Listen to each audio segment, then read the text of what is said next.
먼저 집단적 자위권 둘러싸고서 뭐 우리나라에서도 논란이 많이 되고 있는데, 그 집단적 자위권은 그 유엔 헌장 51조에서 규정된 권리라고 생각하시면 될 것 같아요. 그 유엔 헌장 51조에 그 유엔의 회원국은 상대, 그러니까 제3자로부터 그 무력 공격을 받았을 경우에 이제 개별적 자위권 혹은 뭐 집단적 자위권을 가진다. 뭐 right of self defense 그런 규정이 있거든요. 자, 그런데 그래서 유엔 회원국이라고 한다면 개별적 자위권과 집단적 자위권을 다 가진다고 보시면 될 것 같아요. 그러니까 근데 뭐 근데 유엔의 이름으로 뭐 침략 국가에 대해서 그 군사를 보낸다지 않은 것은 집단적 자위권의 발동이라고 보시면 될 것 같아요. 근데 일본의 경우에는 문제가 되는 거가 일본은 유엔에 가입했고 유엔 회원국이기 때문에 뭐 논리상으로는 개별적 자위권과 집단적 자위권을 다 가지지만 그 일본 헌법에 보게 되면 구조 1항에 그 전쟁, 무력에 의한 위협 또는 무력의 행사는 국제 분쟁을 해결하는 수단으로서 일본이 이걸 포기한다. 그런 조항이 들어가 있거든요. 이게 소위 이제 평화법이라고 일본에서 주장하는 건데, 따라서 유엔 헌장에서는 집단적 자위권을 인정하고 있지만 또 일본은 회원국으로서 그것을 행사할 수 있지만 일본 헌법에는 무력의 행사는 분쟁을 해결하는 수단으로서 포기한다고 되어 있기 때문에 이게 이제 유엔 헌장과 일본 헌법 사이에서 마찰이 생긴 건데, 그 일본 정부는 그 문제에 관해서 어떤 입장을 지금까지 취해왔냐면, 그러니까 유엔 회원국으로서 일본은 집단적 자위권을 보유하지만 행사하지 않는다는 입장을 일본 정부의 공식적인 입장으로서 일관되게 표명해 왔죠.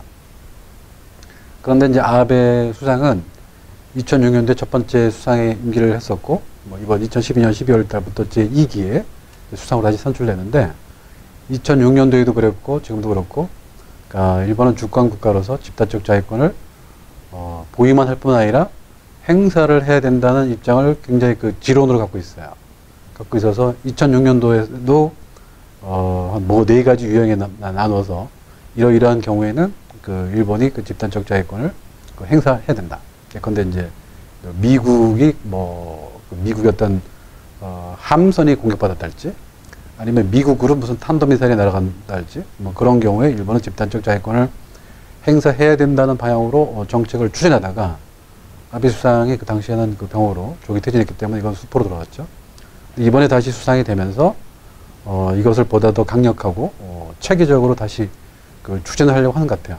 그래서 지식인들, 전문가들로 구성된 그 위원회도 만들어서 여기서 계속 논의를 해가고 있고, 이 논의의 내용이 이제 일부 밝혀지고 있는데, 그러니까 2006년도의 네 가지 유형보다는 보다 더 확대된 그 형태로, 또 재미있는 것은 그 2006년도 경우에는 미국이 이제 공격받았을 경우에 일본이 동맹국으로서 집단적 자위권을 행사할 것이라고 얘기했었는데, 2013년 같은 경우에는 미국뿐만 아니라 다른 국가들, 근데 뭐 동남아 국가들이랄지, 또 호주랄지, 뭐 심지어 한국에 대해서도 뭐 이런 국가들에 대해서 제3국의 공격이 있을 경우에 집단적 자위권을 행사를 할 수 있다는 것을 검토하는 방향으로 지금 그 논의가 되고 있다고 알려지고 있어요. 이것이 지금까지 이제 아베 정부가 추진하는 집단적 자위권 그 개념 및 그 추진 경위가 될 수가 있겠죠. 예. 근데 이제 우리 사회에서는 지금 일본의 안보 정책 전반적으로 일본의 안보 정책 가운데서 집단적 자위권에 초점을 맞춰서 지금 보도가 되고 있거나 뭐 거기에 대응하는 경향이 좀 강하다고 생각하는데, 사실 조금 제가 생각할 때는 아베 정부의 안보 정책은 그 집단적 자위권 문제뿐만 아니라 일본 전체적인 어떤 안보 전략, 또 국방 전략, 또 그 국방 전략을 추진할 수 있는 어떤 그 안보의 제도, 또 지금 말씀하신 그 실질적인 어떤 자위대의 군사력, 이게 굉장히 포괄적인 면에 걸쳐서 지금 변화가 추진되고 있거든요. 추진되고 있어서 사실 그걸 이제 구조적으로 또 전체적으로 파악할 필요가 있다고 보여져요. 어느 하나만 가지고서 뭐 이것이 일본 어떻다라고 판단하기보다는 그 전반적인 것을 볼 필요가 있다고 생각되는데, 일단 먼저 그 안보 전략이나 국방 전략 측면에서 보게 되면, 자, 일본은 지금까지 이제 자신이 추구해야 될 어떤 국방 정책을 방위 계획 대항이라고 하는 문서에 담아서 표명해 왔거든요. 이것이 뭐 1976년, 또 95년, 2004년, 2010년 지금까지 네 번이 이제 그 공표가 된 바가 있는데, 아베 정부는 이 방위계획 대강이라고 하는 문서도 지금 새로 수정해서 내려고 하고 있고요. 근데 보다 더 중요한 거는 그 국가 안전보장 전략이라고 하는 새로운 어떤 전략 문서도 지금 만들려고 하고 있어요. 근데 이거는 그 미국하고 상대하게 보면 비교가 될 수 있는 건데, 그 미국도 새로운 정부가 들어서면 백악관에서 국가안보 전략서를 내고, 또 국방성에서 국방 전략 내셔널 디펜스 스트래티지를 내고, 합참에서 내셔널 밀리터리 스트래티지를 내는데, 그러니까 그 아베 정부는 그 지금까지 일본에는 미국의 NSS 내셔널 시큐리티 스트래티지에 해당되는 문서가 없었다라고 보고, 이걸 이제 새롭게 지금 내려고 하는 거죠.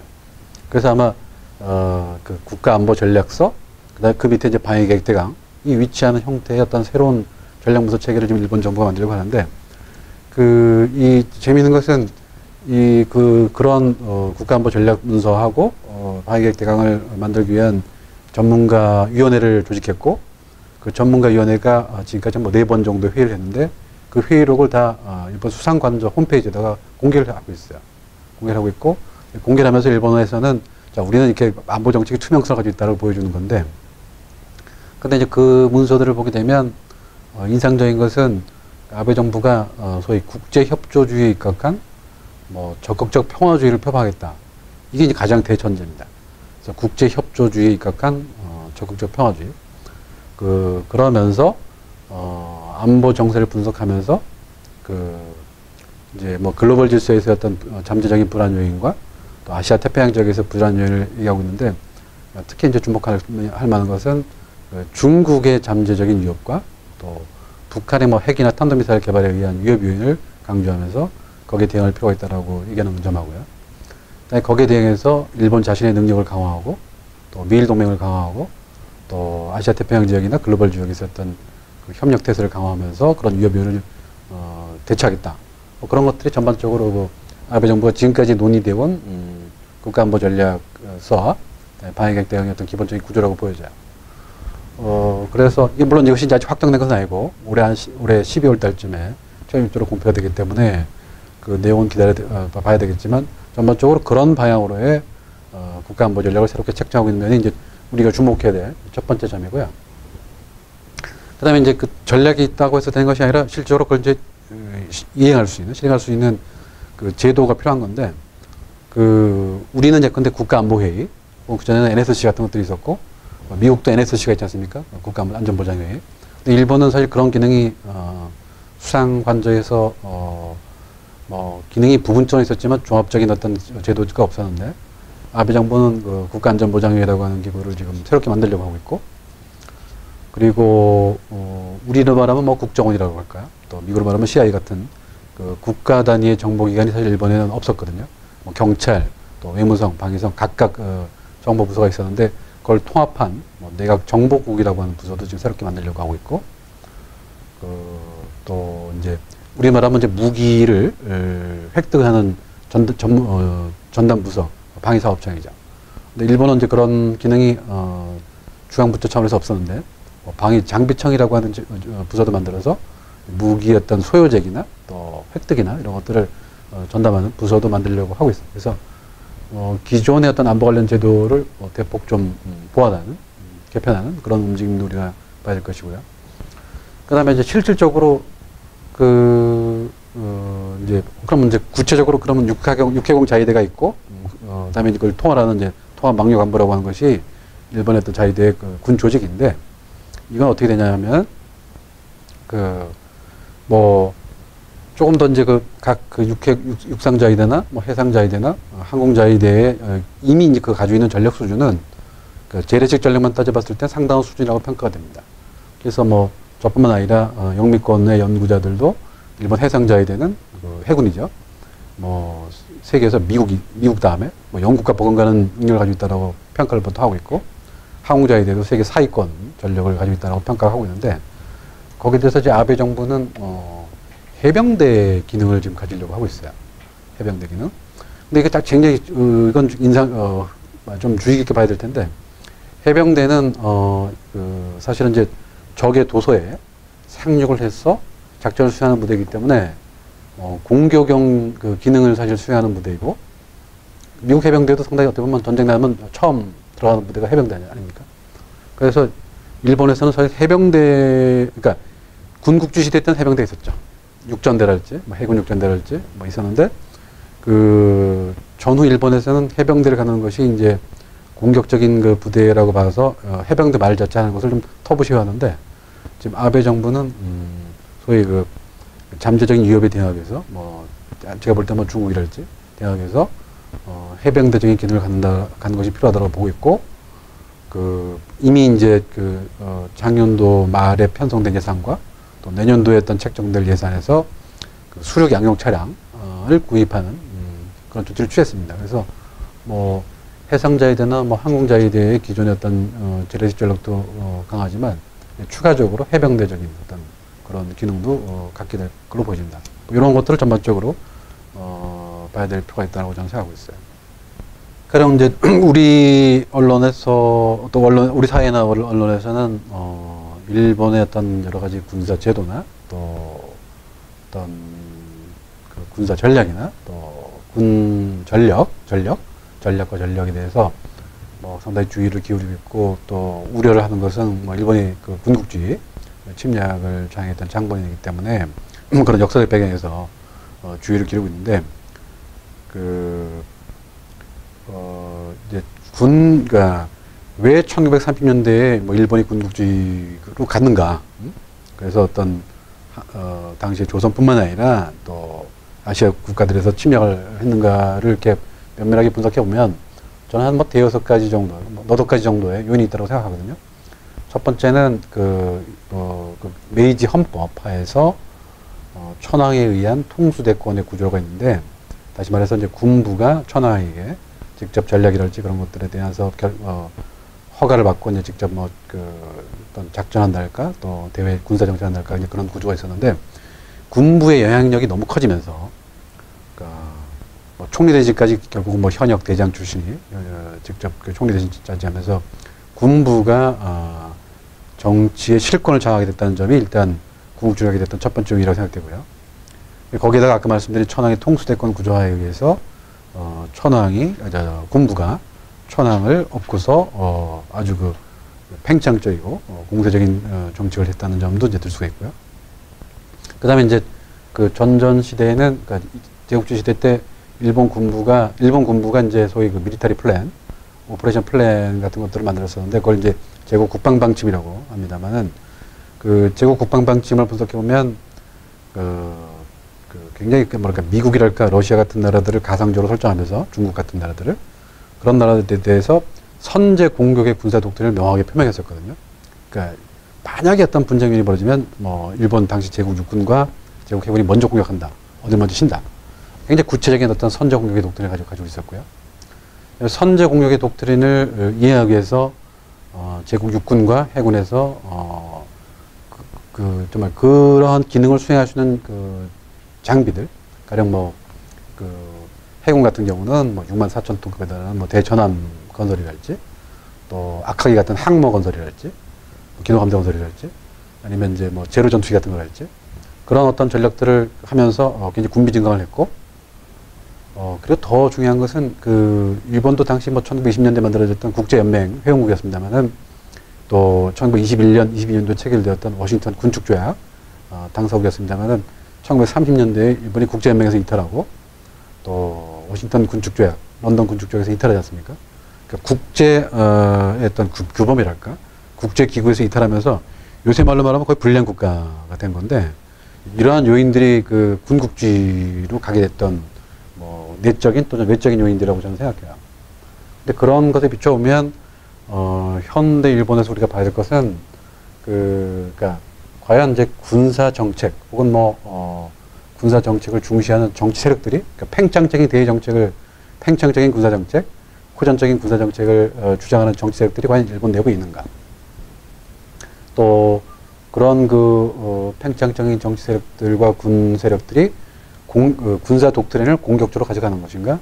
아니면 뭐 국제 협력이랄지 아니면 방어 지향적인 그런 군사 독트린을 가지는 것인가? 내지는 자위대가 갖고 있는 군사력들이라고 한 것이 정말 대외 원정 내지는 대외 팽창을 할 수 있는 군사력인가? 혹은 뭐 유엔이랄까 또 뭐 미일 동맹 체제랄까 또 국제 무슨 뭐 다자간 협의 체제에서 일본이 과연 1930년대 그랬듯이 이탈을 해서 독자적인 어떤 뭐 그런 세력 정책들을 추진하는가 하는 여부를 우리가 봐야 된다고 생각해요.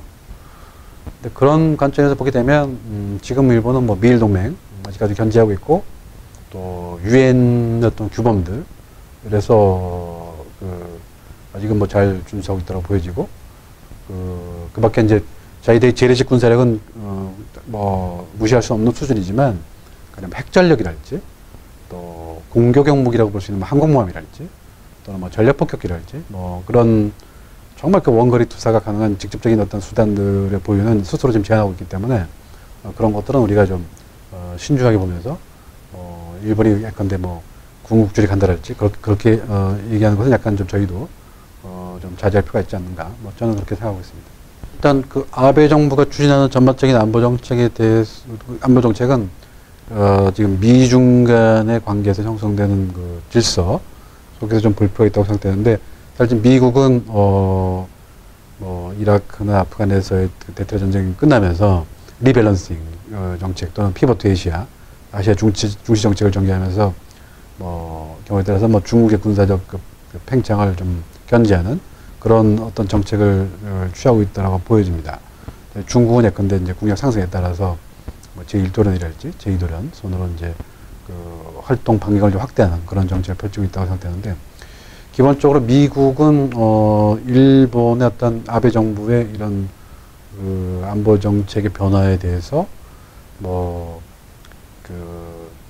환영이라고 하면 좀 이상하지만 이렇게 뭐 꺼려하지 않는 뭐 마다하지 않는 그런 분위기인 것 같아요.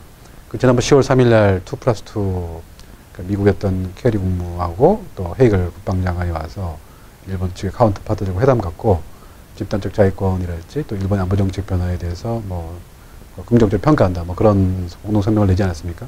그것이 아마 미국 정부의 그 일단 입장인 것 같은데 다만 미국 내에서도 그 일본의 이런 그 안보 정책 변화가 중국을 너무 또 자극하는 것에 대해서는 상당히 부담을 가지는 측면도 있는 것 같아요.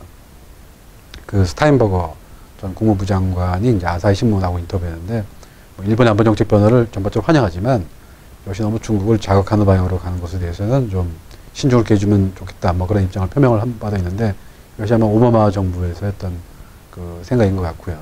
또 미국도 사실 뭐 지금 중국과 너무 이제 뭐 경쟁과 견제뿐만 아니라 또 협력하는 측면도 있지 않습니까? 그럼 뭐 내년도 미국이 주최하는 림팩 훈련에 중국의 해군 함대가 처음 오게 되는데 그런 측면을 봤을 때 뭐 부상하는 중국을 가급적 좀 협력과 뭐 그걸 통해서 평화적인 상태로 가져가고 하는 것이 미국의 어떤 기본적인 입장일 텐데 뭐 일본의 안보 정책을 전반적으로는 뭐 피보트 아시아의 범주 속에서 환영하지만 너무 나서는 것은 약간 좀 우려하는 측면도 약간 있지 않는가 생각되고요. 중국은 제가 잘 모르겠습니다만 중국 언론에서 표명되는 거를 봤을 때는 뭐 생각과 문제 둘러싸고서 지금 중국과 일본과 뭐 긴장, 뭐 경쟁, 대립 관계이고 뭐 그런 관점에서 그 아베 정부의 안보 정책 변화에 대해서 상당히 그 날이선 평가를 하고 있는 것 같아요. 같아서 또 일본의 어떤 여러 가지 그 군사 능력의 증가랄지 또 안보 전략의 변화에 대해서 중국도 사실은 그 이제 안보 딜레마 같은 것들을 느끼면서 나름대로 대응을 하지 않을 수밖에 없거든요.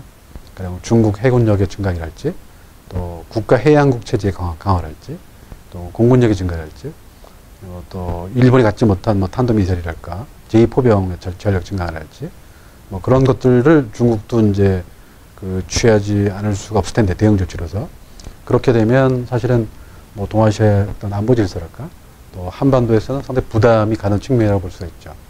그 아시아 태평양 지역에서 뭐 그 어떻게 보면 강국이라고 볼 수 있는 뭐 중국과 또 일본이 서로를 좀 잠재적으로 이 없이 생각하면서 군비 증강을 한다는 것은 동아시아 어떤 평화 또 안정을 위해서는 썩 바람직하지 않은 것이고 그것은 이제 또 한국의 어떤 안전보장 질서에서도 상당히 부담이 가는 질서라고 하지 않을 수가 없죠.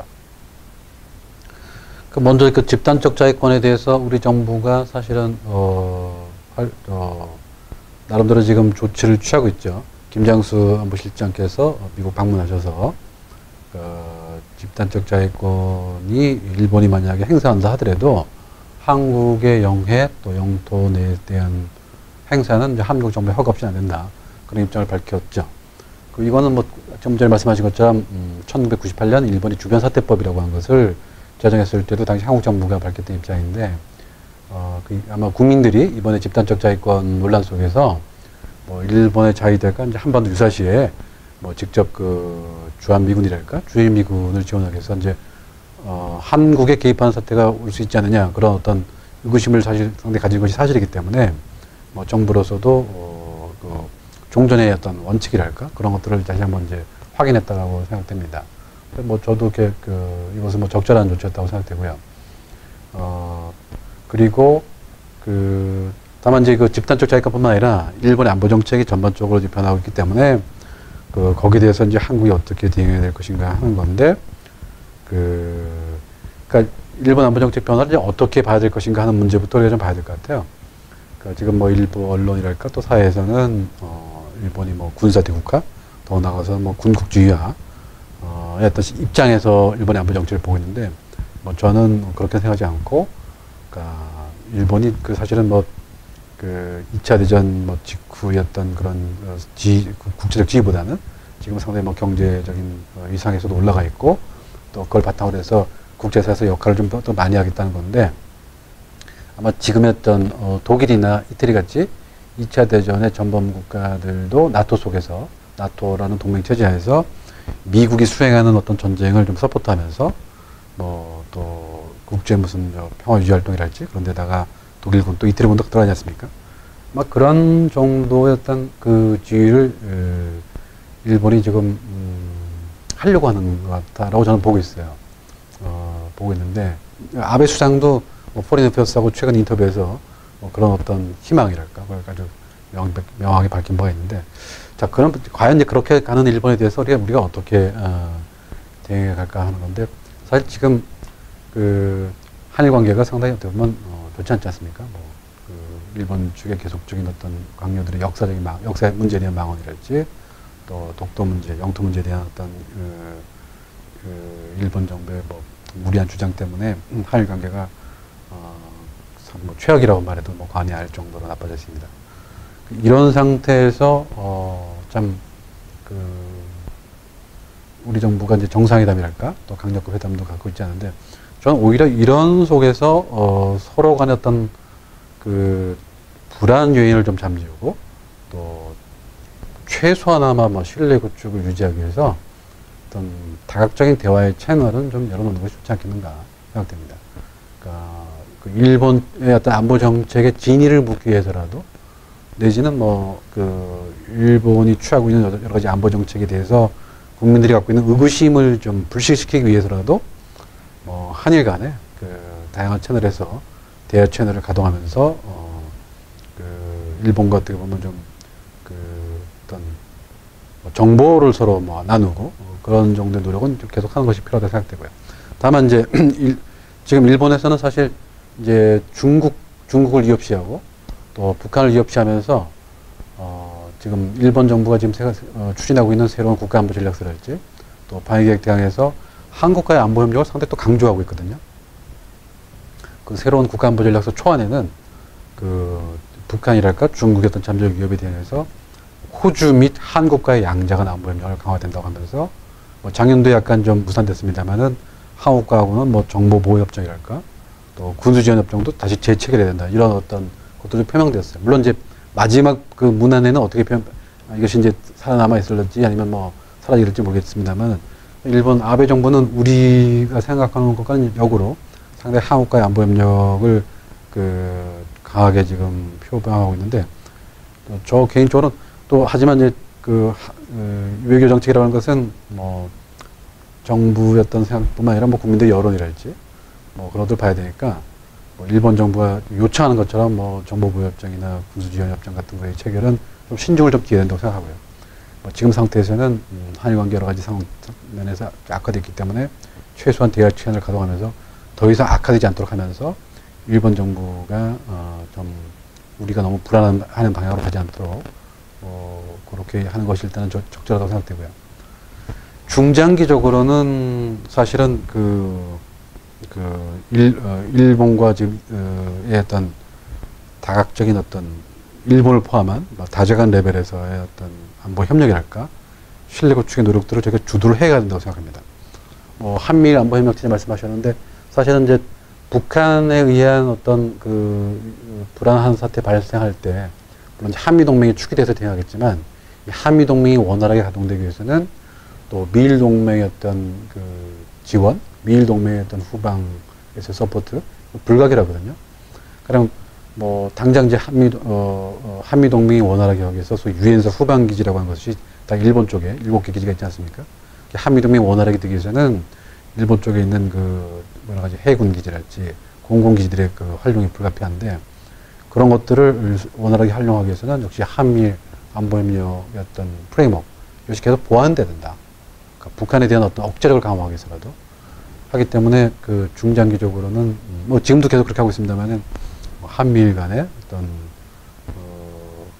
안보협력 차원, 그러니까 한미동맹을 보다 원활히 가동하기 위해서라도, 또 북한에 대한 억지력을 강화하기 위해서라도 그런 것들을 한미일 차원에서 할 필요가 있고, 또 한일 간에도 필요한 것들이 있다면 양자간 접촉을 통해서 해결할 필요가 있다고 생각되고요.